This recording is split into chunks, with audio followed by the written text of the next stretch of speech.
Hello everybody, welcome to Gregsbeerreviews. Let's go see what's in the fridge today.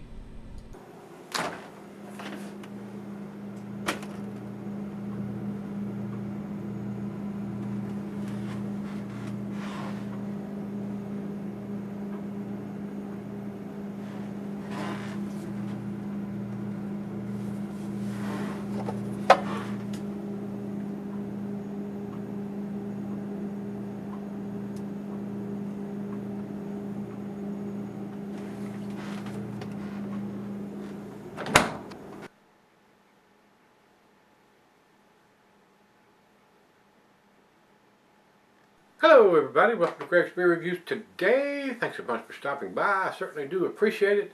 Today's beer comes from Oskar Blues Grill and Brew. These guys are in Colorado and in North Carolina. I have been to the one in North Carolina, very nice facility. I don't know if this one, this has both. It's brewed and Blues Brewery, Longmont, Colorado, and Brevard, North Carolina, and actually they have another one in Austin, Texas too. I wasn't aware of that. So they have 3 facilities. It doesn't say what facility this one comes from, but being in Virginia, I would probably guess it came from the closest place, which would be North Carolina.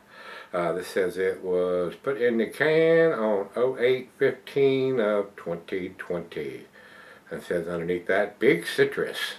This is called Can-O-Bliss IPA series, and this is their Citrus India Pale Ale coming in at 7.2%. Got a 6-pack of these guys, so I hadn't seen it before and wanted to give it a whirl. So Oskar Blues makes some tasty stuff. Don't know if this is going to be a 10 or a 5, guys. I don't have it. It's not going to be a 5 because it's got the ABV on the front and it's got the candle date on the bottom, and I'm sure it's going to be a fairly decent beer inside the can. So, but they do print up the cans. It's got a bunch of fancy graphics on the can that is printed up, so they're spending money to print up cans that are going to get thrown away or recycled. I wish they would just save some of that money and just put a stick-on wraparound label on it like a lot of the breweries are doing nowadays. But it is what it is. Over to Untapped, they say 68 IBUs on this. And it says made with Mandarina, Bavaria, Motica, Amarillo, Citra, and Azacca hops. A lot of hops in there. 6 different hops going into this. Doesn't say anything about being dry hopped or double dry hopped or anything like that. So let's find out. Well, that's all we need to talk about. So let's stop talking and start pouring. 12-ounce can. Go in here and see. It's got a slight haze coming out of the can. I wouldn't say it's super hazy or New England hazy, but looks pretty cloudy. Looks pretty cloudy. Definitely a hazy IPA. So, about 2 fingers of head on that. Pretty close to a New England style ale. Not quite. A little watered down color. Over in the light, I can see a little bit of light through the thin part of the bottom of the glass, but it is very cloudy and hazy. Not quite to the New England style, but real close. I have seen breweries call theirs New England style and they look a lot like this. So, it's a good looking beer. To the nose we go. Super citrusy, guys. I mean, I'm getting hints of grapefruit and pineapple. Maybe some oranges and tangerines. Very pleasant aroma. Very, very pleasant. This is probably as close to a New England style beer that I can get around here. That's why I picked it up. Give it a whirl. I mean, it's something I like. It's in my go-to range at 7.2%. You might start seeing some of these in my fridge.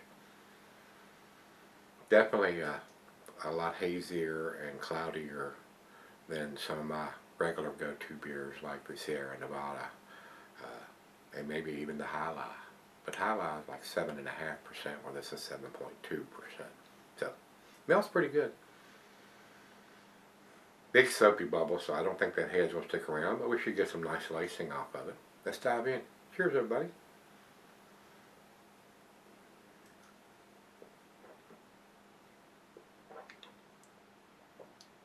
Very smooth. Alcohol's well hidden. It doesn't taste like 68 IBUs to me. Now, all that's relevant, guys. With the amount of beers that I reviewed over 10 years, it would probably be a lot bitter to me 10 years ago than it is right now, because I've got acclimated and accustomed to drinking stuff that's a little bit more bitter. And some breweries have that better than others.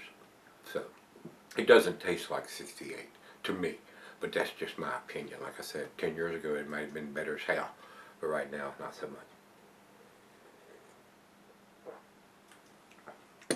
It is a tasty beer. It is. I don't think it's world class or outstanding, but it's a decent beer. So it's right out of the fridge. You can see the head is dissipated pretty quickly already. Usually when you see those great big soapy bubbles on the outside the glass, it usually means it's not going to stick around very long. So let's sip on it and we'll come back and do our final chug and grade. Alright guys, I'm back. Been sipping on it for a while now. It has left a decent lacing on the glass. It's a very decent beer, guys. It's not world class or outstanding or anything like that. Big thumbs up to them for putting the ABV and the date on it. They do date their stuff. But they're a fairly big brewery. They can afford all that equipment and everything, and they've been in business for quite a while now, having 3 different locations that are brewing beers and distributing beer all across the country. You can just about get their beers probably in every state. I'd be surprised if they're not available everywhere. This is a very tasty beer, guys. I enjoyed this. You may see it in the fridge again, but it's not world class or outstanding. The other half thinks it's not quite as good as the Torpedo. I think it's pretty close, but it's what it is. Final chug.